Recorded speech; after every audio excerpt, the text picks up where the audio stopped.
मला वाटतं जनरली हा पदार्थ जो मी आत्ता बनवणार आहे तो सगळ्यांनाच आवडतो. आलू पराठा. मी आलू पराठा कसा बनवते ते दाखवते. अगदी साधी आणि सोपी पद्धत आहे माझी. अशी मी पारी लाटून घ्यायची. त्यावर खूप सारं तूप स्प्रेड करायचं, म्हणजे करून घ्यायचं, आणि त्यावर थोडंसं काश्मीरी लाल तिखट टाकायचं. ह्याचं स्टफिंग तयार करण्यासाठी बटाटे शिजवून खिसून घ्यायचे, म्हणजे त्यामध्ये गुठळी राहत नाही. आणि मिरचीची पेस्ट करून घ्यायची.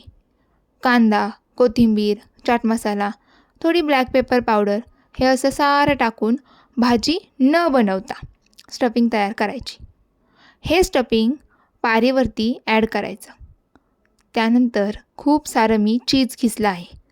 आणि हा पराठा मी नाश्त्यासाठी नाही बरं का, तर ब्रंचसाठी बनवते. म्हणजेच नाश्ता आणि जेवण हे एकच असणार आहे. कारण इतकं हेवी आहे हे. तूप, चीज, बटर एवढं सगळं आहे. तर आपल्याला वेगळ्या जेवणाची काहीच गरज नाही. असा हा गुबगुबीत आलू पराठा करायचा.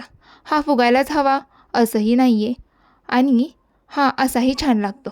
केचपसोबत खाऊ शकता किंवा फक्त प्लेन पण. हा टेस्टीच लागतो. मला एक कमेंट होती की ताई तू आलू पराठा कसा बनवतेस, म्हणून शेअर केला. Okay, bye.